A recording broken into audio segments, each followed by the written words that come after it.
Hello guys, welcome back to university academy. मेरा नाम है सुधांशु यादव और आज हम जो ये नया टॉपिक है इसमें वायर ड्राइंग के बारे में पढ़ेंगे। ठीक है, तो जैसा कि अभी हम मेटल फॉर्मिंग के बारे में पढ़ रहे हैं, तो मेटल फॉर्मिंग में हम फोर्जिंग, रोलिंग के बारे में पढ़ चुके हैं। ठीक है, तो जो थर्ड वन है वो क्या है, वायर ड्राइंग। तो वायर ड्राइंग के बारे में हम जानेंगे कि कैसे होता है, इसके एनालिसिस करेंगे, कितने फोर्सेस लगते हैं, उन सब के बारे में हम जानेंगे डिटेल में। ठीक है, तो सबसे पहले आ जाती है बात कि वायर ड्राइंग होता क्या है। ठीक है, तो वायर ड्राइंग में हम क्या करते हैं, हमारे पास एक वायर होता है जिसकी डाया क्या होता है, ज़्यादा होता है, उसको हम क्या करते हैं, कम करते हैं। तो बेसिकली जो वायर ड्राइंग है, तो वायर ड्राइंग किसकी प्रोसेस है, जो डिक्रीज करती है dia of a circular rod. ठीक है, तो सबसे पहले डेफिनेशन देख लेते हैं। It is the process of decreasing the dia of circular rod. ठीक है, तो जैसे कि ये है, ये एक डाई है, डाई में हमने क्या है, ज़्यादा डायामीटर का, इसकी डायामीटर क्या है, ज़्यादा है, ज़्यादा डायमीटर का वायर हमने इसमें अंदर डाला और हमें क्या मिला, कम डायमीटर का वायर हमको मिलता है। तो इस प्रोसेस को हम क्या कहते हैं, वायर ड्राइंग। ठीक है, ड्राइंग क्यों कहते हैं, हम ड्रॉ करते हैं जो है कम डायमीटर का वायर। ठीक है, तो इस प्रोसेस को हम कहते हैं वायर ड्राइंग। उसमें बहुत कुछ प्रोसेस होती है इसके अंदर, वो मैं नीचे लिख रखा हूँ, वो मैं आपको समझाऊंगा। अब बात आती है कि वायर ड्राइंग में जो ये डाई है, इस डाई की इस तरह की शेप क्यों है।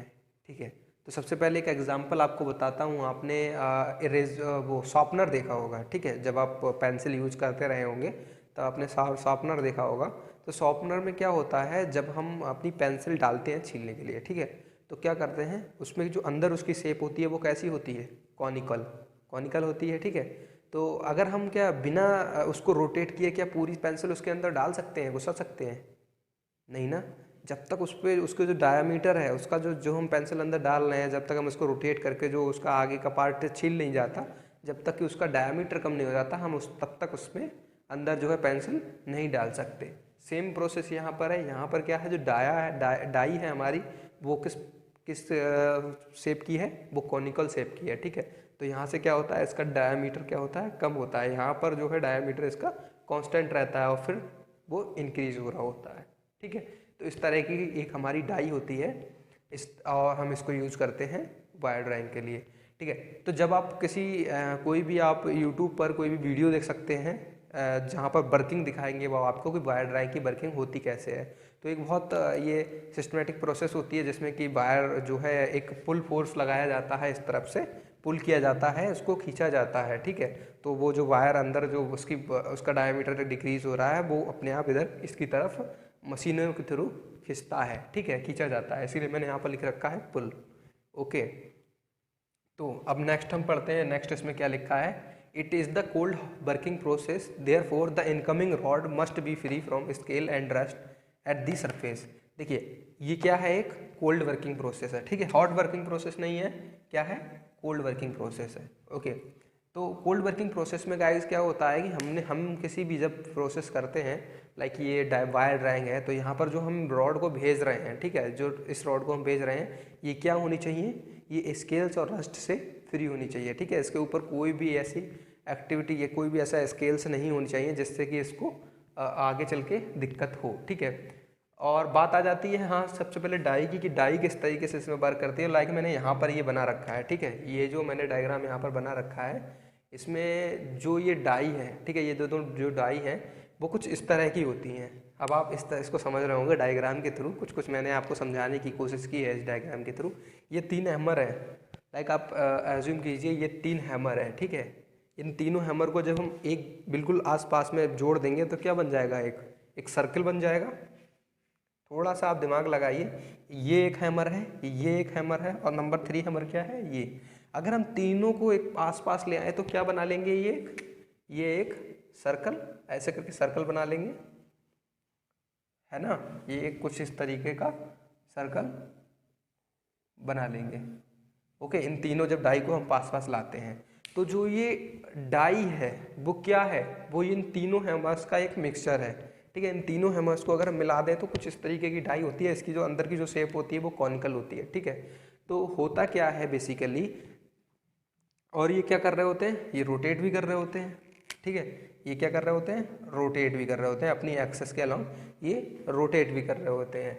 तो होता क्या है, जब हम अपना रॉड इसके अंदर डालते हैं, ठीक है, जब हम अपनी रॉड इसके अंदर जाती है तो वहाँ पर फोर्सेस लग रहे होते हैं तेज़ी से। अब आप समझिए, ये कोई रॉड है, ठीक है, मान लेते हैं ये मेटल की रॉड है, और मैंने इसको क्या डाला, इन तीनों हैमर्स के बीच में डाला, ठीक है, मैंने इसको क्या डाला, तीनों हैमर्स के बीच में डाला, और ये तीनों रॉड क्या कर रही हैं, आपस में नीडिंग कर रही हैं, एक दूसरे मतलब पीट रही हैं उस डाया को, ठीक है। अब जो इनकी शेप होगी, ठीक है, ये यहाँ पर जो इसकी शेप होगी, लाइक ये मैं एक 3D आपको बना के दिखाया है कि 3D में कैसा दिखेगा, ये एक 2D में आपको शेप है डाई की, जो कि 2D एक साइड आपको दिख रही है, ठीक है। ये हमको 3D में मैंने जो डायग्राम बनाया है। अब यहाँ पर अगर आप किसी भी रॉड को यहाँ पर डालेंगे तो क्या होगा, यहाँ पर जो शेप होगी वो यहाँ पर आके फंसेगी, और फिर जब उस पर एक दूसरे की तरफ, ये तीनों जब हैमर होते हैं, तीनों हैमर एक उस पर जब लोड इम्पैक्ट करेंगे, ठीक है, इम्पैक्ट करने के बाद क्या होगा, उसको जो वो लग के वो क्या हो जाएगा, उसकी डायमीटर क्या हो जाएगा,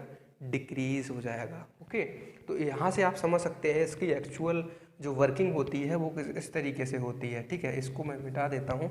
ये 3 हैमर हैं, इनके बीच में हम अपनी डाई डालते हैं तो वो तीनों एक दूसरे को पिटती हैं पास आगे, तो क्या होता है, डायमीटर जो है होता है रॉड का वो डिक्रीज हो जाता है। ओके, ठीक है, तो कुछ इस तरह इसकी वर्किंग होती है। बाकी आप एनिमेशन चला के देख सकते हैं कोई भी वायर ड्राइंग की, तो आपको इसकी और अच्छी अंडरस्टैंडिंग हो जाएगी। ओके, फिर बात आती है कि it is the cold working process, therefore the incoming rod must be free from scale and rust at the surface.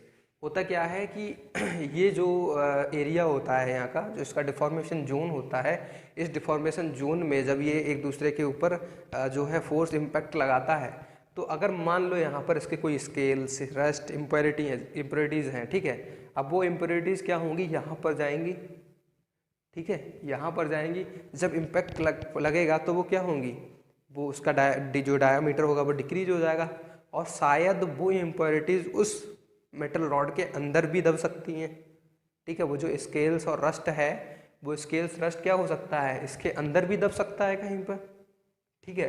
अंदर दबने के बाद यहाँ पर और इम्पैक्ट लगेगा, और जो मेटल मिलेगा उसमें क्या होंगी, अंदर, उसके अंदर इम्प्योरिटीज़ होंगी, ठीक है।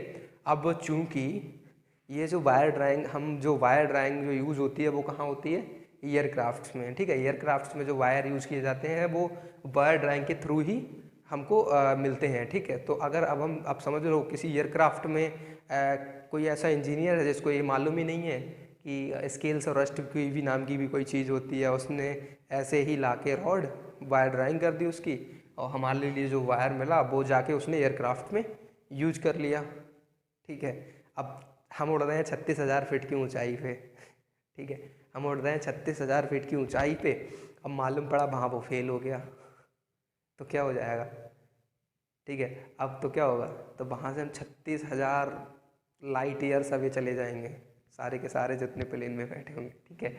तो होता क्या है, तो इसके लिए हम जो इम्प्योरिटीज़ होती है हमारी मेटल की रॉड के ऊपर, जो इम्प्योरिटीज़ लगी हुई होती हैं उनको हमको पहले दूर करना रहता है, जिससे हॉट वर्किंग में, देखिए कोल्ड वर्किंग में क्या होता है, वो सारे के सारे मेटल जो है मेल्ट हो जाते हैं, मेल्ट होने के बाद वो अलग हो जाती हैं। लेकिन यहाँ पर क्या होता है, वो उसके ऊपर लगी होती हैं, जब इम्पैक्ट लगता है इसके थ्रू, जब इम्पैक्ट लगने के बाद क्या होता है, वो उसमें दब सकती हैं, ठीक है। उसके दब सकने के बाद वहाँ पर क्रैक भी आ सकता है, प्लस फिर उनकी इतनी ज़्यादा वो इफ़िशिएंट नहीं रह जाता है वो वायर, ठीक है, क्योंकि उसके अंदर इम्प्योरिटीज़ होती हैं, जो उसका कॉम्बिनेशन होता है वो अच्छा नहीं होता है, तो इससे क्या होता है, वहाँ पर उसके फेल होने के चांसेस क्या होते हैं, बढ़ जाते हैं, ठीक है। तो सबसे पहले हमको क्या करना रहता है, इम्प्योरिटीज़ हटाना होता है। अब इम्प्योरिटीज़ कैसे हटाएंगे, तो इम्प्योरिटीज हटाने के पहले क्या करना है, rod to be fed in conical die is bent and twisted a little, ठीक है। क्या करते हैं, the rod to be feed in the conical die, जो रीड हमें कॉनिकल डाई में फीड करनी है वो क्या करनी होती है, is bent and twisted a little so as to break any scale, ठीक है, जिससे यहाँ पर क्या हो, जो भी स्केल उसके ऊपर हो, जो भी रस्ट हो, वो क्या हो, ब्रेक हो जाए वहीं पर, और present on surface and therefore after acid pickling is done to clean the surface. इस लाइन को पढ़िएगा गाइस, इस लाइन को पढ़िएगा, ये क्या लिखा है, एसिड पिकलिंग, ठीक है। एसिड पिकलिंग करते हैं हम at the two clean the surface. तो जैसे यहाँ पर आया तो जो ये बेंड किया हुआ है यहाँ से क्या होता है, वो स्केल्स एंड रस्ट क्या होती है, टूट जाती है, ठीक है। आपने देखा होगा मेटल जब हम बेंड करते हैं तो उसके ऊपर जो जंग लगी होती है वो क्या होती है, टूटने लगती है। तो सबसे पहले वो जो उसके ऊपर जो सरफेस के ऊपर जो हमारा स्केल्स होता है, रस्ट होता है, वो क्या होता है, टूट जाता है। टूटने के बाद क्या होता है, scale and present on the surface and thereafter acid pickling is done. अब एसिड पिकलिंग क्या है, हमारे पास कुछ एसिड्स होते हैं, ठीक है, एसिड्स होते हैं, वो हम उसके ऊपर स्प्रे करते हैं, बहुत कम मात्रा में स्प्रे करते हैं, जिससे क्या होता है, हमारी जो सरफेस होती है वो क्या हो जाती है, बिल्कुल क्लीन हो जाती है, ठीक है। सरफेस क्लीन होने के बाद क्या होता है, हम उसकी नीडिंग करा देते हैं। उसकी नीडिंग हो जाने के बाद क्या होता है, उसका डायमीटर डिक्रीज हो जाता है और हमको यहाँ पर मिल जाता है। ओके, अब बात आती है कि एसिड तो ठीक है, ये पिकलिंग क्यों बोला है यहाँ पर इन्होंने, पिकलिंग किसे कहते हैं। तो आपने रोज़मर्रा की ज़िंदगी में अगर मैं देखूँ तो आप खाना खाते होंगे, खाना खाने के साथ साथ जैसे अगर कुछ बना है जिसमें आपको थोड़ा सा टेस्ट नहीं आ रहा, तो आप क्या करते हैं, एक अचार ले लेते हैं, ठीक है, और अचार के साथ खाते हैं तो क्या होता है, टेस्ट बढ़ जाता है हमारे खाने का। तो आप एक बात बताओ, आपने रोटी ली 4, दाल ली 1 कटोरी, तो पिकल अचार कितना लेते हैं, वो 1 कटोरी, हालत ख़राब हो जाएगी, ठीक है। तो अचार कितना लेते हैं, 1, इतना सा, है ना, उतना हमारे लिए टेस्टी होता है। उससे ज़्यादा हम खाएंगे तो क्या होगा, वो हमारे लिए हानिकारक होगा, ठीक है। तो हम अचार कितना सा खाते हैं, थोड़ा सा। तो उसी के लिए बोला गया है कि जो एसिड हम डालेंगे मटेरियल के ऊपर, जो अपनी रॉड के ऊपर हम एसिड डालेंगे, वो क्या डालेंगे, बहुत कम डालेंगे, माइनर सा डालेंगे, जिससे कि उसके ऊपर जो स्केल्स और रस्ट लगी हैं वो ख़त्म हो जाए, ठीक है। उससे ज़्यादा हम नहीं डालेंगे, उससे ज़्यादा डालेंगे तो क्या होगा, पता लगा मटेरियल ही ख़त्म हो गया, निकला क्या, रॉड ही टूट गई निकलने से पहले पहले। तो ऐसा तो नहीं करना है ना हमें। तो इसीलिए क्या बोलते हैं उसको, एसिड पिकलिंग, थोड़ा सा जो है डालना होता है, जिससे कि केवल स्केल्स और रस्ट हट जाए, ठीक है। तो इस टर्म को याद रखिएगा, बहुत इंपॉर्टेंट होती है, ठीक है। तो उसके बाद एसिड पिकलिंग कर ली हमने। अब हमारा मटेरियल जो रॉड है वो बिल्कुल सरफेस उसकी क्या हो गई है, क्लीन हो गई है। उसके बाद यहाँ पर नीडिंग कराते हैं, जो हैमर है उस पर इम्पैक्ट डालते हैं, और उसके बाद इसको पुल किया जाता है, ठीक है। और हमारा जो वायर है कम डायामीटर का, जो हमें शेप चाहिए थी, जितनी शेप का डायामीटर चाहिए था उतना हमें मिल जाता है, और हम इसको इधर खींच लेते हैं। ओके, तो ये प्रोसेस हमारी क्या थी, ये प्रोसेस थी हमारी वायर ड्राइंग। इसकी जो एनालिसिस है वो अब हम करते हैं।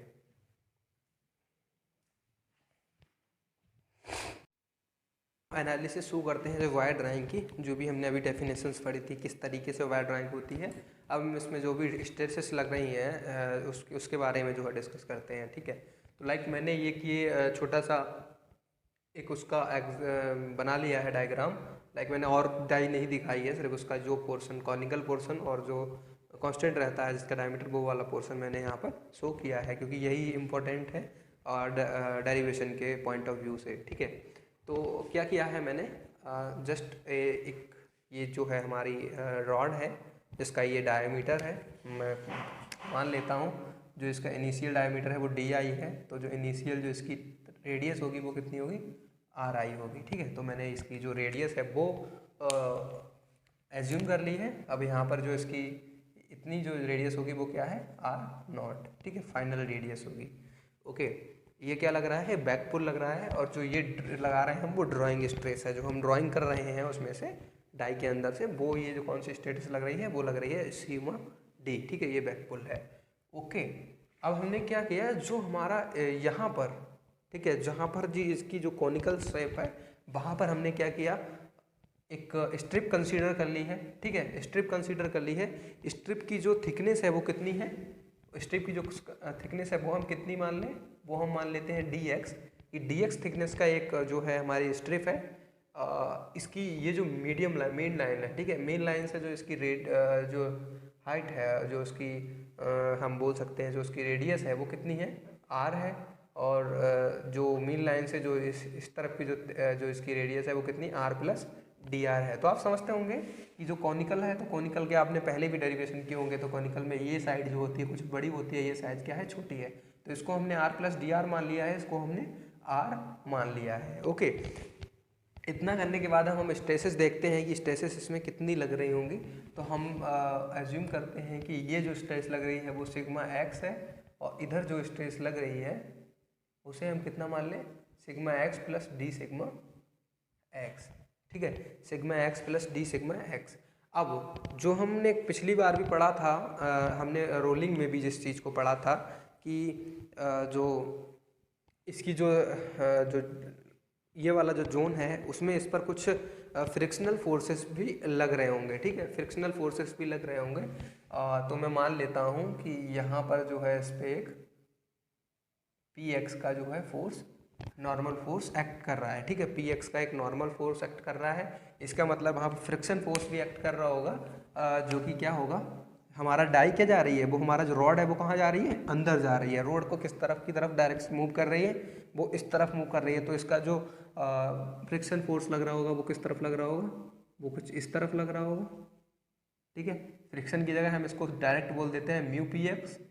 ये उसका नॉर्मल हो गया। नॉर्मल इंटू अगर हम म्यू कोफिशिएंट ऑफ फ्रिक्शन से मल्टीप्लाई करते हैं तो हमारे लिए क्या निकल आता है, उसका टाउ एक्स निकल आता है, ठीक है। टाउ एक्स हम मान लेते हैं, जो स्लाइड शियर स्ट्रेस है वो क्या है, इसका फ्रिक्शन स्ट्रेस हमने यहाँ पर कंसीडर कर ली है, ठीक है। तो पी एक्स क्या हो गया, पी एक्स हमारा नॉर्मल, ठीक है, नॉर्मल जो फोर्स लग रहा है उसको हमने क्या मान लिया है, उसको हमने मान लिया है नॉर्मल पी एक्स, ठीक है। तो इतना हमने यहाँ पर जो है एज जो भी नोटेशंस हमको देनी थी वो हमने दे ली हैं, ठीक है। उसके बाद अगर बात आती है कि जो उसका कॉनिकल एंगल होता है, ठीक है, कोई भी मटेरियल, कोई भी शेप अगर कॉनिकल होती है तो उसका कुछ ना कुछ कॉनिकल एंगल होता है, ठीक है। तो मैं मान लेता हूँ कि इसका पूरे का, ठीक है, इसका पूरे का क्या है, कॉनिकल जो एंगल है वो कितना है, 2 अल्फा है, ठीक है। तो एक सिंगल का क्या होगा, अल्फा होगा। अगर मैं इतने को कुछ बड़ा बड़ा करके बनाना चाहूँ, लाइक ये, ठीक है, इसको इतने पोर्शन को मैंने क्या करा, यहाँ पर कुछ उसको थोड़ा जूम करके बना लिया है, इतने पोर्शन को। तो आप देख सकते होंगे जो पी एक्स लग रहा है वो कैसा लग रहा है, वो कुछ इस तरीके से एक्ट कर रहा है, ठीक है। और जो म्यू पी एक्स है वो कुछ इस तरीके से एक्ट कर रहा है, ठीक है। अब इतनी डिस्टेंस कितनी है, आर, और इतनी डिस्टेंस कितनी है, आर प्लस डी आर। तो जो ये वाली जो डायरेक्शन होगी, डिस्टेंस होगी, वो कितनी हो जाएगी, वो हो जाएगी डी आर, ठीक है। वो कितनी हो जाएगी, वो हो जाएगी डी आर। ये इतनी आर है, इतनी आर प्लस डी आर है, तो इतनी कितनी रह जाएगी, वो होगी डी आर। और जैसा कि मैं मान चुका हूँ इसकी जो, तो वो कितनी हो जाएगी, डी एक्स, ठीक है। तो हमको मिल गई है, जैसे कि तीनों वैल्यू हमको यहाँ पर मिल जा रही हैं, ओके। अब बात आई कि इतना अगर 2 अल्फ़ा है तो इतना क्या होगा, अल्फ़ा होगा। अगर यहाँ पर इतना एंगल अल्फ़ा है, इसका मतलब ये भी क्या होगा, अल्फ़ा होगा। तो मैं इसको अल्फ़ा लिख सकता हूँ, ठीक है। तो मैं इसको क्या लिख सकता हूँ, इसको मैं अल्फ़ा लिख सकता हूँ, ओके। अब बात आती है म्यू पी एक्स। तो यहाँ पर अगर ये म्यू पी एक्स, अगर इसको हम इस डायरेक्शन में लिखते हैं, ठीक है, ये जा रहा है, अगर हम इसके अगर कंपोनेंट बनाएं, ठीक है, अगर हम इसके कंपोनेंट को तोड़ते हैं तो क्या होगा, इसके कंपोनेंट को तोड़ते हैं तो क्या होगा, हमारा जो कंपोनेंट मिलेगा इस डायरेक्शन में, ठीक है। तो ये भी क्या होगा, अल्फ़ा। इसका मतलब जो म्यू पी एक्स क्या मिलेगा हमें, कॉज अल्फ़ा, ठीक है। ये इस डायरेक्शन में जो हमें कंपोनेंट मिलेगा फ्रिक्शन फोर्स का, वो क्या लगे मिलेगा, mu p x cos alpha, ठीक है। अब बात आती है, अगर हम इसको इस तरीके से अगर हम इसको सीधी लाइन से जोड़ें, ठीक है, तो वो कितना एंगल बनेगा, वो बनेगा 90 माइनस अल्फ़ा। इसका मतलब जो पी एक्स की जो हमको हॉरिजॉन्टल जो मिलेगा कंपोनेंट, वो कितना मिलेगा, वो मिलेगा P x cos 90 minus alpha, that means P x sine alpha, ठीक है। तो पी एक्स साइन अल्फ़ा हमको यहाँ से मिल जाएगा, इसकी इस डायरेक्शन में जो भी फोर्सेस लग रहे होंगे, ठीक है। तो हमने इसका जो भी हमको नोटेशंस करनी थी इस डायग्राम के लिए, वो हमने इस डायग्राम में यहाँ पर कर ली है, ठीक है। उसका हमने जूमिंग का जो भी डायग्राम है वो भी हमने यहाँ पर बना लिया है, ओके।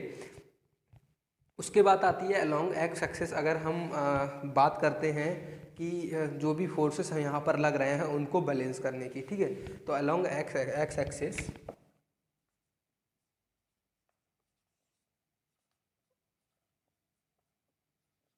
अलोंग एक्स एक्सिस, ठीक है। अब हम बात करते हैं जो भी हमारे यहाँ पर फोर्सेस हमारे जो लग रहे हैं उनको हम बैलेंस करने की बात करते हैं। तो सबसे पहले जो sigma x plus D x हमारा फॉर्म लग रहा है, sigma x plus d sigma x, ठीक है। ये जो फोर्स लग रहा है इसकी जो एरिया है, जो वहाँ पर रॉड का एरिया है उस स्ट्रिप का, वो कितना हो जाएगा, वो हो जाएगा पाई, कितना है जो इसकी रेडियस है वो कितनी है, आर प्लस डी आर।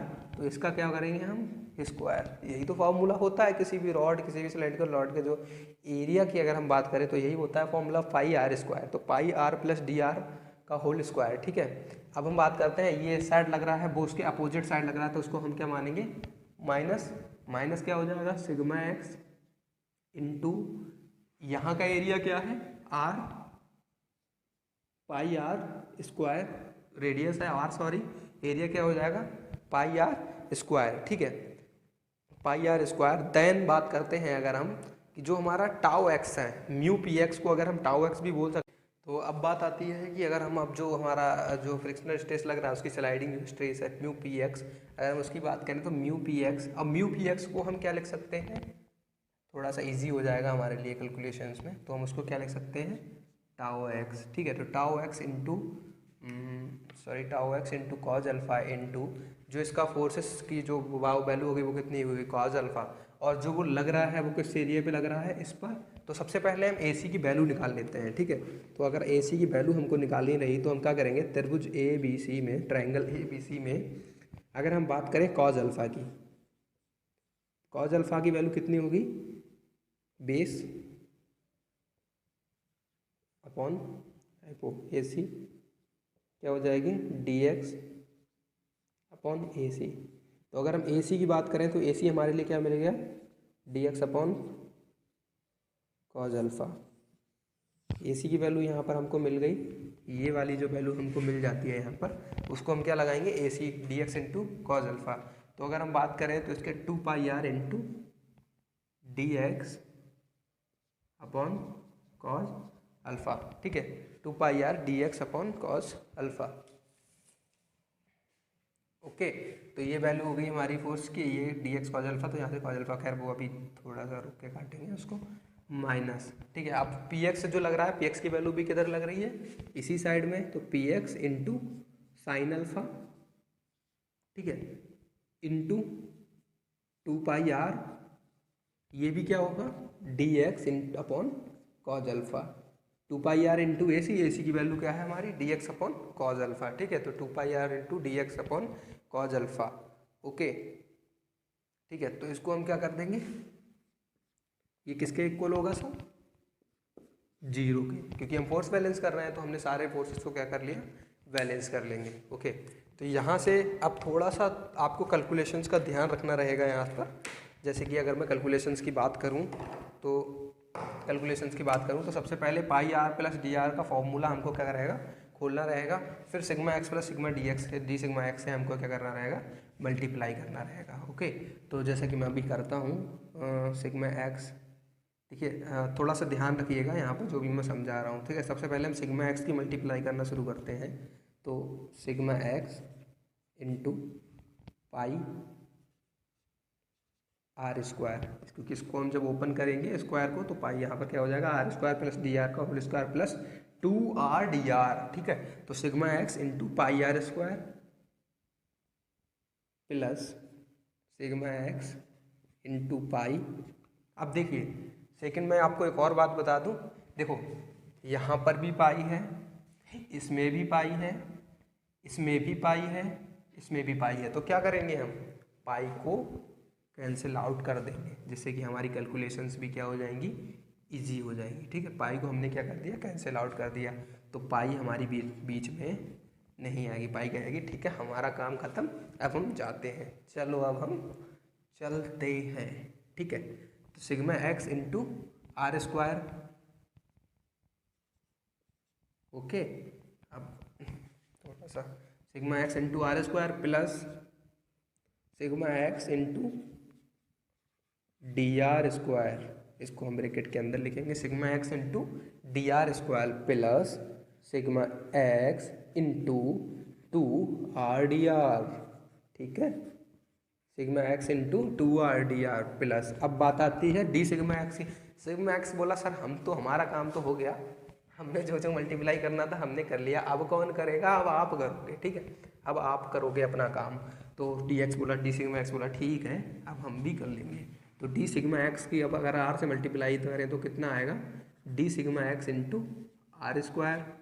अगर डी आर से करें तो कितना आएगा, d sigma x into d r का whole square plus d sigma x की बात करें अगर टू आर डी आर से, okay, two r d r से क्या हो गया, ये वाली जो टर्म थी वो क्या हो गई, यहाँ पर खुल गई, ओके।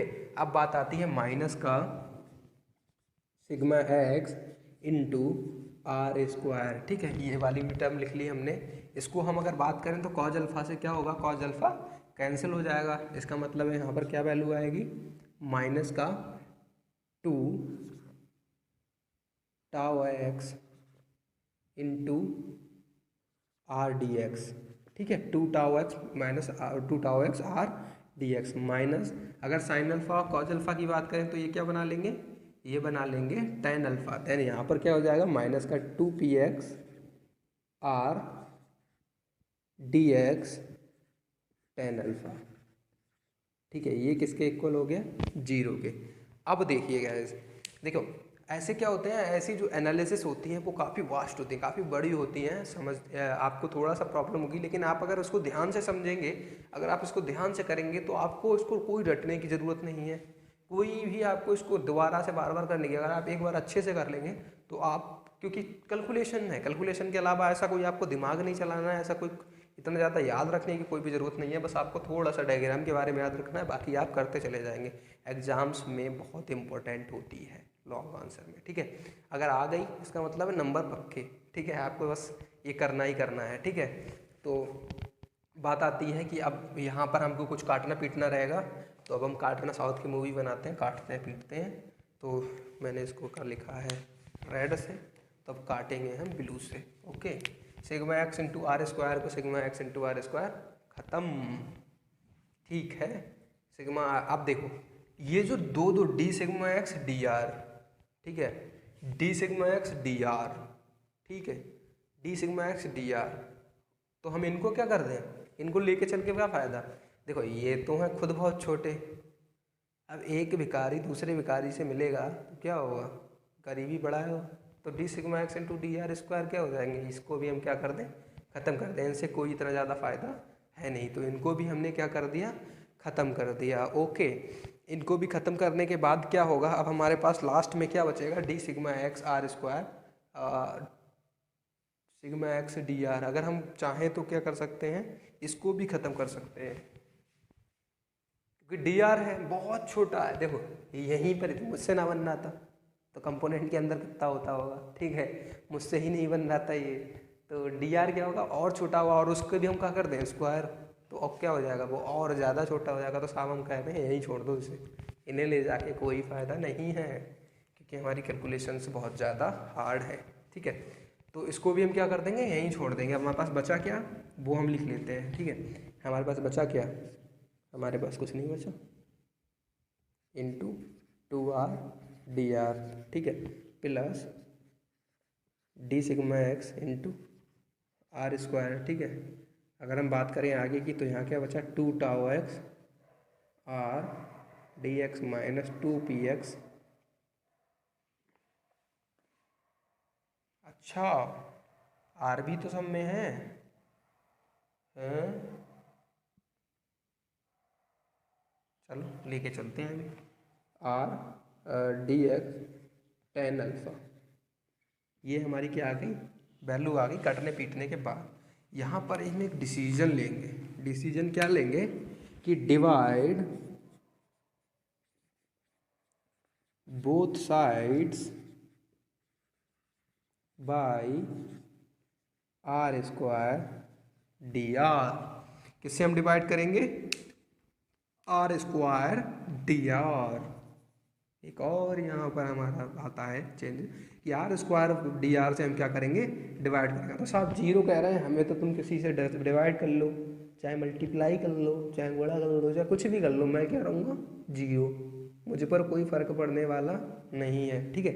यहाँ पर जब हम डिवाइड करते हैं तो क्या होगा, आर कैंसिल हो जाएगा, डी आर कैंसिल हो जाएगा और अपॉन में क्या आ जाएगा, आर क्या आ जाएगा, 2 सिग्मा एक्स अपॉन आर। ठीक है, आप करके देख लीजिए अगर आपके पास ज़्यादा टाइम है तो। ठीक है, वैसे मुझ पर विश्वास कीजिएगा, जो 2 सिग्मा एक्स अपॉन क्या आएगा, r plus d sigma x और स्क्वायर की अगर अपॉन में करेंगे तो आर से आर स्क्वायर जाएगा। अब हमारा भी काम खत्म, हम भी चलते हैं, दुआओं में याद रखना, D sigma x upon d r. ठीक है, यहाँ पर अगर हम बात करें तो आर गया ख़त्म, नीचे क्या रह जाएगा, 2 tau x D x upon are d r.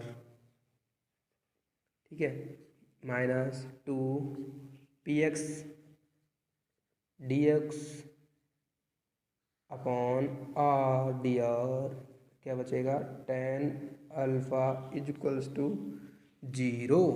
ठीक है, ये वैल्यू क्या आई हमारी, चल के लास्ट में कुछ छोटा हो रहा है यहाँ पर, अगर आपको नहीं दिख रहा हो तो थोड़ा सा वीडियो की क्वालिटी इंक्रीज कर सकते हैं, तब आपको यहाँ पर आगे का दिख जाएगा।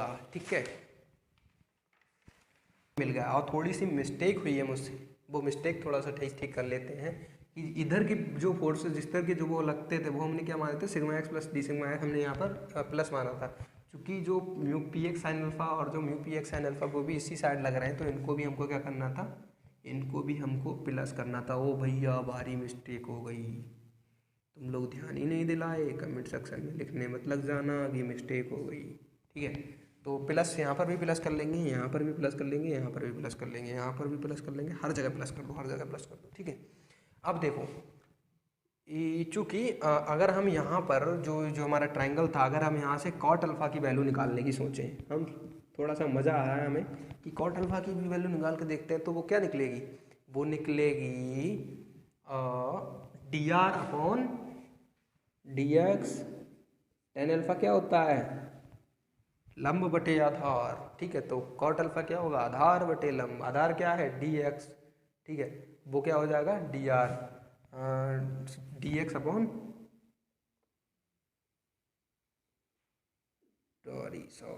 D R. ओके, तो अब देखिए यहाँ पर क्या है, ये क्या निकल आया बाबा, ये तो फायदा कर गया बाबा, ये निकल आया d x upon d r. तो d x upon d r की हमको वैल्यू मालूम है, क्या हो गई, कॉट अल्फा।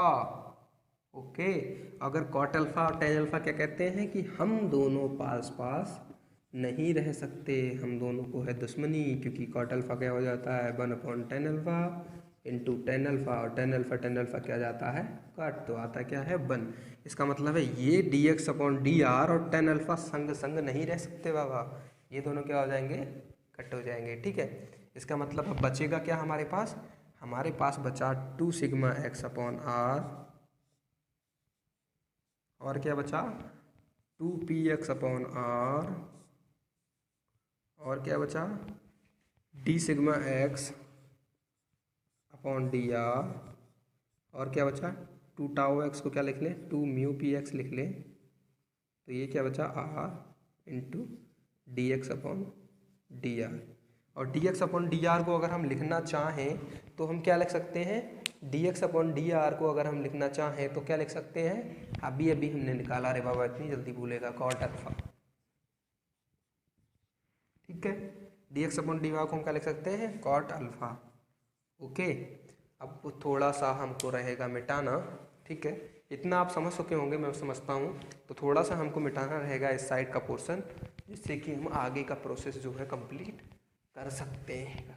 ठीक है, तो इसको हम देते हैं मिटा, उसके बाद हम आगे की करते हैं शुरू कथा।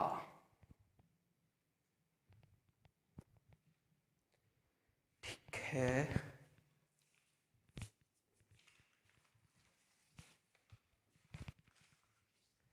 अब जैसा हमने फोर्जिंग में किया, जैसा हमने रोलिंग में किया, यहाँ पर भी हम क्या करेंगे कि लाइन खींचेंगे, नहीं ये तो सर्वथा रूल है कि खींचनी पड़ेगी। सिग्मा एक्स और पी एक्स जो हमारे यहाँ पर जैसे लग रही है, उनको हम क्या मानेंगे, उनको हम मान लेंगे सिग्मा 1 एंड सिग्मा 2, और वो क्या है हमारी प्रिंसिपल स्ट्रेसेस। ठीक है, वो क्या है, उसको हम क्या मान लेंगे, प्रिंसिपल स्ट्रेसेस। ठीक है, तो हमारा जो फॉर्मूला होता है वो क्या आता है, अगर हम इनको प्रिंसिपल स्ट्रेसेस मान लें तो क्या होगा, sigma x plus p x क्या हो जाएगा, 2k के इक्वल हो जाएगा। ठीक है, जैसा कि हमको पता है सिग्मा 1 माइनस सिग्मा 2 क्या होता है, 2k। ठीक है, अगर हम इस 2 को भी हटा दें तो हमने यही पढ़ा था ट्रेस्कास थ्योरी में। अब चूंकि सिग्मा 1 को हमने क्या माना है, सिग्मा एक्स, और सिग्मा 2 क्या है, पी एक्स। अब चूंकि पी एक्स क्या लग रहा है, कंप्रेसिव इन नेचर, तो हम पी एक्स को हम क्या लेंगे, नेगेटिव। और जब हम पी एक्स को नेगेटिव लेंगे तो क्या हो जाएगा, वो हो जाएगा पॉजिटिव। तो बाबा समझ में आया होगा, मैं समझता हूँ। ठीक है, तो हमने क्या एज्यूम कर लिया, sigma x plus p x equals to क्या हो गया, 2k। ओके, तो अगर यहाँ से बात करें तो वहाँ पर आप देख सकते हैं 2 sigma x plus 2 p x upon r क्या हो जाएगा, वहाँ पर उसको हम अगर 2k लिखें और पी एक्स की जगह पे क्या लिख दें, पी एक्स की जगह पे हम क्या लिख दें, 2k minus sigma x, sorry. ठीक है, 2k माइनस सिग्मा एक्स। तो अब हम बात करते हैं कि हमने sigma x plus p x को हमने क्या कर लिया, उसको हमने कॉमन कर लिया। तो क्या लिखेंगे, sigma x plus p x, ठीक है, अपॉन में क्या है, अपॉन में है आर। ओके, और उसके बाद आ जाएगा plus d sigma x upon d r plus 2 mu p x, 2 mu p x upon r cot alpha is equals to 0। Okay, one से लिए यहाँ पर आ गया। अब जैसा कि हमने ऊपर माना था, हम क्या रखेंगे, हम यहाँ पर sigma x plus p x, sigma x plus p x की जगह पे हम क्या रखेंगे, हम रखेंगे 2k। ठीक है, sigma x plus p x की जगह पे हमने क्या रख दिया, 2k, और पी एक्स की जगह पे हम क्या रख देंगे, पी एक्स की वैल्यू कितना, 2k माइनस सिग्मा एक्स। ठीक है, ये वैल्यू क्या रखेंगे, हम यहाँ पर रख देंगे। ठीक है, अब इनको रखते हैं, इनको रखते हैं, रखने के बाद क्या होगा, 2 into 2k upon r, sigma x plus p x की जगह पे हमने क्या रख दिया, 2k upon r plus d sigma x upon d r plus 2 mu p x, 2 mu upon r. ठीक है, पी की जगह पे हमने क्या रख दिया, पी एक्स की जगह पे 2k minus sigma x into cot alpha is equals to 0। अब अगर हम d sigma x upon d r की वैल्यू निकालें, सिर्फ d sigma x upon d r की वैल्यू निकालें, d sigma x upon d r की वैल्यू निकालें तो वो क्या हो जाएगी, वो उधर जाएंगे, उधर जाके क्या हो जाएंगे, माइनस के।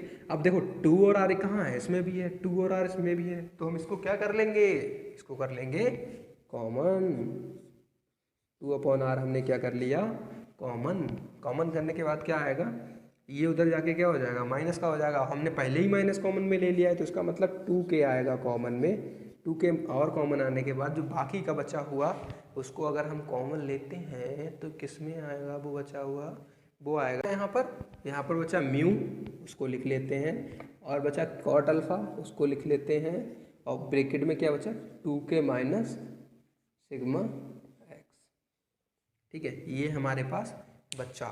ठीक है, तो इतना बचने के बाद अब अगर हम चलो मान लेते हैं, मान यहाँ पर क्या लेते हैं कि लेट जो म्यू कॉट अल्फा है उसको हम क्या मान लेते हैं, उसको हम मान लेते हैं b। ठीक है, उसको हमने क्या मान लिया, b। ठीक है, उसके बाद क्या होगा, D sigma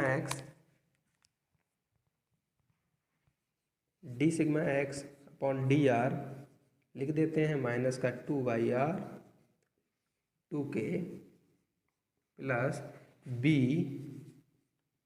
2k minus sigma x. अब जगह बहुत कम बची रही है बाबा, तो इतने को हम क्या करते हैं, डिब्बे में बंद, और कहते हैं बेटा थोड़ी देर को यहीं पे रुक जा, अब तुमको हम इधर करेंगे। ठीक है, इस साइड को हम क्या करते हैं, हमारे पास क्या आ गया, d sigma x is equal to minus का 2 अपॉन r 2k plus b 2k sigma minus sigma x. ठीक है, ये वैल्यू हमारे पास क्या हुआ, ये वैल्यू हमारी आ गई। ओके, अब क्या करेंगे हम, अब क्या करेंगे बेसिकली यहाँ पर हम डी सिग्मा एक्स के नीचे क्या ले आए, उस वाली वैल्यू को हम क्या करें, डी सिग्मा एक्स के नीचे ले आए। ठीक है, डी सिग्मा एक्स के नीचे किसको ले आए, उसको, sorry, D sigma x minus upon में 2k plus b 2k minus sigma x sigma x बोला ये मेरा खानदान का है रे बाबा, तो मेरे नीचे आएगा। ओके, और 2r क्या बोला, माइनस का 2r, ये क्या बोला कि dr भी मेरे खानदान का है, तो ये भी मेरे पास भेजो। तो r किसके पास रहेगा, dr के पास। बोला मेरे दादा के साथ रहूँगा, वो क्या बोला, मैं अपने दादा के साथ रहूँगा। तो d sigma x upon 2k plus b 2k minus sigma x is equal to minus का 2r dr। जब ऐसी कंडीशन आती है तो बाबा क्या आता है, बीच में आता है इंटीग्रेशन। इंटीग्रेशन हीरो बनते हुए आता है, और क्या होता है, साइन लगा देता है ऐसे करके। ऐसे करके क्या लग जाता है, साइन। क्या करते होता है, अब हम क्या करेंगे, हम करेंगे इंटीग्रेशन। ठीक है, जब आप इंटीग्रेशन कर लेते हैं सिंपली, तो इंटीग्रेशन में आप करके देखना, अगर आपके पास ज़्यादा टाइम हो इसको इंटीग्रेट करना। इंटीग्रेट करने के बाद आपके पास आएगा ln 2k plus b 2k minus sigma x. ठीक है, ये वैल्यू आ जाएगी आपके पास जब आप इंटीग्रेशन करेंगे। आप कर सकते हैं डिटेल में अच्छे से, ठीक है, करके देखना, मुझे बताना कि यही आई या कुछ अलग आई। ठीक है, उसके बाद अगर हम इसको करते हैं तो क्या आती है, 2ln dr प्लस सी। अब सी आ गई। ठीक है, इतनी वैल्यू हमारे पास क्या होती है, इसका इंटीग्रेशन करने के बाद हमको मिल जाती है। अब हम सी की जो वैल्यू है, कांस्टेंट की जो वैल्यू है, उसको निकालने के लिए हम क्या करेंगे, उसकी इक्वेशन आ गई 1/b ln 2k plus b 2k minus sigma x is equals to minus 2 ln r plus c. अब हम क्या करेंगे, अब हमें जो सी की वैल्यू है यहाँ पर निकालनी पड़ेगी। तो सी की वैल्यू निकालने के लिए हम क्या करेंगे, बाउंड्री कंडीशन लगाएंगे। ठीक है, तो बाउंड्री कंडीशन क्या है हमारे पास, अगर हम देखें, अगर r is equals to r i पर अगर हम देखें, ठीक है, जो इनिशियल रेडियस है उस पर देखें, तो जो हमारी स्ट्रेसेस की वैल्यू थी वो क्या है, सिग्मा बी बैकफुल। ठीक है, सिग्मा बी हमारी वैल्यू हो जाएगी अगर हम r is equals to r i पर देखें। तो यही हम क्या लगाएंगे, यही हम बाउंड्री कंडीशन यहाँ पर लगाएंगे कि if r is equals to r i then sigma x is equals to sigma b. Okay, अब वैल्यू रख देते हैं हम, तो हमारे पास सी की वैल्यू क्या निकल आएगी, अगर हम ये वैल्यू रखते हैं तो हमारे पास वैल्यू आएगी माइनस का 1/b ln 2k plus b 2k minus sigma b. ठीक है, सिग्मा एक्स की जगह क्या हो जाएगा, सिग्मा बी प्लस, इसको हम इधर ले जाएं तो क्या हो जाएगा, प्लस का 2 ln आर आई। ओके, ये क्या आ गई, हमारी सी की वैल्यू आ गई। हम इसको कहाँ पुट कर दें, इक्वेशन 2 मान लेते हैं, इसको हम कहाँ पुट कर दें, इक्वेशन 1 में। देन हमारे लिए क्या मिलेगा, अब हम ये जो माइनस 1/b वाली जो वैल्यू है वो एक साइड लिखते हैं, इसको हम एक साइड लिखते हैं। तो सबसे पहले हम क्या लिखेंगे, माइनस का 1/b ln 2k plus b 2k minus sigma x. ठीक है, माइनस ये, अब ये प्लस में इधर की वैल्यू थी, ये वाली इधर रखेंगे। ठीक है, अब इसको हम इधर लाएंगे तो ये किस में हो जाएगी, प्लस में 1/b ln 2k plus b 2k minus का सिग्मा बी। ओके, तो ये वैल्यू आ गई हमारी इधर। अब हम क्या करेंगे, जो हमारा 2 माइनस का 2 ln r है, ठीक है, और ये वैल्यू हमने इधर ही है, तो इसको भी हम किस में लिखेंगे, प्लस में 2 ln आर आई। मैं समझता हूँ कि आपने जो सी की वैल्यू मैंने सिर्फ यहाँ पर लिखी है, जिसमें हम जो माइनस 1/b वाली वैल्यू वो इधर ले गए तो प्लस की हो गई, 2 ln आर वैसा है कि वैसा ही लिखा रहेगा। ओके, अब फाइनल हम क्या करते हैं कि सिग्मा जियो जो किस में है, माइनस में। अब हम यहाँ पर माइनस कॉमन लेते हैं। ठीक है, माइनस हम कॉमन लेते हैं, तो माइनस कॉमन लेने पे अगर हम सिंपली अगर हम लाइन ना बढ़ाएं तो माइनस कॉमन करने पे क्या हो जाएगा, ये माइनस माइनस प्लस हो जाएगा, इसको हम क्या कर देंगे माइनस। ठीक है, यहाँ पर क्या हो जाएगा, ये माइनस का प्लस हो जाएगा, और इसको क्या कर देंगे प्लस का माइनस। हमने लाइन एक बचा ली है जिससे कि आपको, लेकिन थोड़ा सा आपको समझना रहेगा, हमने बस माइनस कॉमन लेके कट कर दिया है। ओके, अब क्या करेंगे हम 1/b को हमने कॉमन ले लिया।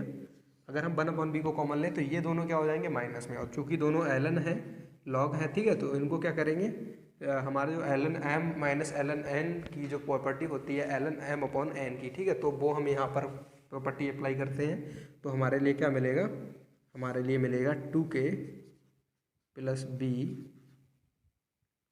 2k माइनस का sigma x 2k plus b 2k minus का सिग्मा बी। ओके, ठीक है, ये हमारी क्या आ जाती है, ये हमारी वैल्यू हमको मिल जाती है। ऐसे ही सेम इधर 2 ln, यहाँ से हमको क्या मिलता है r अपॉन आर आई। ठीक है, ये हमें यहाँ पर वैल्यू मिल जाती है। अगर हम इस b को अगर हम इधर ले जाते हैं तो क्या होता है 2b हो जाएगा, तो यहाँ क्या रह जाएगा ln 2k plus b 2k minus का सिग्मा x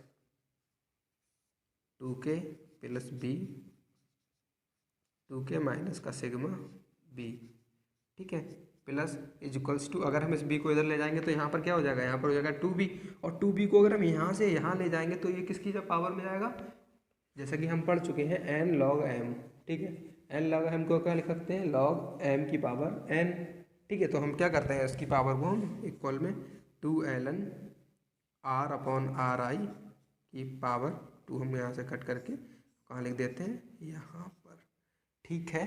तो ln से ln क्या हो जाएगा, कैंसिल आउट, ठीक है, ln से ln हमने क्या कर दिया, कैंसिल आउट, और हमको क्या मिल गया, हमको सिंपली मिल गया 2k plus b 2k minus का sigma x 2k plus b 2k minus का sigma b is equals to r upon r आई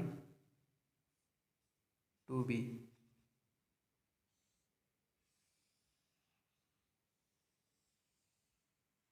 ठीक है। ये हमारी वैल्यू किसकी आ गई, ये हमारी यहाँ से हमको वैल्यू मिल जाती है।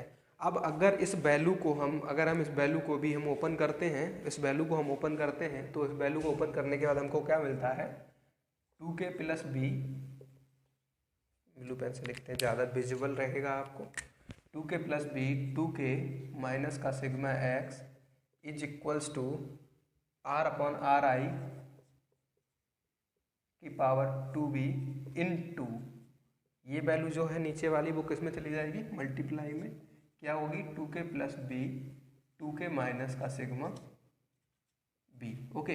ये वैल्यू हमको यहाँ पर मिल जाएगी। अब अगर हम इसकी दोनों की कैलकुलेशन करके, और ठीक है, इन दोनों को कैलकुलेशन करके अगर हम इसको सिंप्लीफाई करें तो जो सिग्मा x की जो वैल्यू आती है वो मैं डायरेक्टली लिखता हूँ, क्योंकि कैलकुलेशन ऐसे बहुत लंबी हो जाएगी, हमको ये फॉर्मूला कुछ याद करना भी रहता है, ठीक है। तो अब हमारा जो वैल्यू निकल के आएगी वो कितनी निकल के आएगी, sigma x is equals to 2k 1 plus b upon b bracket 1 minus r upon r i की पावर 2v, ठीक है, plus sigma b plus sigma b plus sigma b r upon r i की power 2b। ये हमारा जो है final जो formula हमको चाहिए था वो निकल कर आ जाता है। वो कितना निकल के आता है, ये जो आपके सामने लिखा है sigma x is equals to 2k 1 plus b upon b 1 minus r upon r i की power 2b plus sigma b r upon r i की पावर 2b। ये हमारा फाइनल जो फार्मूला निकल के आता है। अब अगर हम बात करें, अब अगर हम एक अप्लाइंग यहाँ पर बाउंड्री जो कंडीशन हमने ये पहली बाउंड्री कंडीशन अप्लाई की थी, अब अगर हम दूसरी तरफ देखें कि अगर हमारी जो रेडियस है, हमारी जो रॉड की रेडियस है, अगर वो r नॉट हो जाती है, अगर वो r रेडियस अगर r नॉट हो जाती है तो वहाँ पर जो स्ट्रेसेस की वैल्यू होगी सिग्मा x वो कितनी हो जाएगी, सिग्मा d, ठीक है। अगर हमारी रेडियस की वैल्यू r नॉट हो जाए तो हमारा जो फाइनल जो वैल्यू है रेडियस की वो क्या हो जाएगी, जो स्ट्रेसेस की वो क्या हो जाएगी, सिग्मा d, ठीक है। तो सिग्मा d अगर हम इसको माने सिग्मा d, ठीक है, तो वो क्या हो जाएगा, sorry, if r is equals to r not then जो सिग्मा x है वो क्या हो जाएगा, सिग्मा d, ठीक है, ड्राइंग स्ट्रेस के इक्वल हो जाएगा।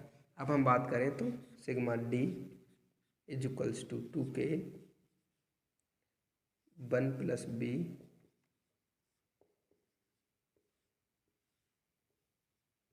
वन माइनस आर की जगह पे क्या रख दें हम, r not upon r i की पावर क्या हो जाएगी 2b, okay, plus sigma b r not upon r i की पावर 2b, ओके। ये हमारा क्या निकल आता है फाइनल, ये हमारा निकल आता है फॉर्मूला ड्राइंग स्ट्रेस का। यहाँ पर एक और कंडीशन लगती है, वो क्या है, इफ जो ये बैक पुल लग रहा है सिग्मा b, जो ये बैक पुल लग रहा है अगर इसकी वैल्यू 0 हो जाए, अगर बैक पुल वहाँ पर एग्जिस्ट ही ना करता हो तो क्या होगा, तो हमारी जो सिग्मा डी की वैल्यू है वो आएगी 2k 1 plus b upon b 1 minus r not upon r i 2b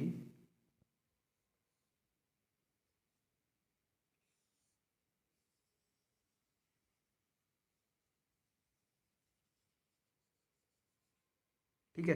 ये हमारा आता है फाइनल जो फॉर्मूला होता है हमारा, वो आता है ये।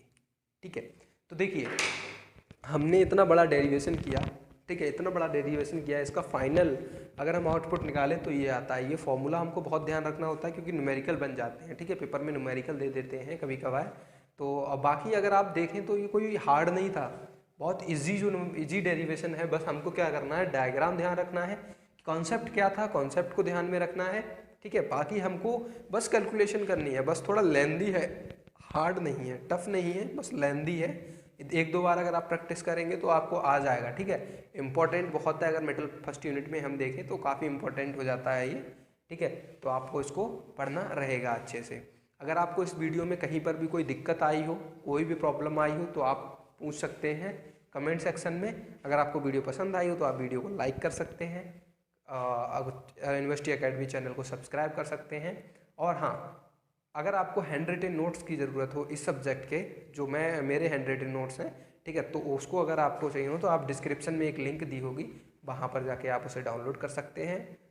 ये वीडियो जो है अपने क्लासमेट्स को शेयर कीजिए जिससे कि उनको भी फ़ायदा हो सके। Okay, so thank you so much for watching this video.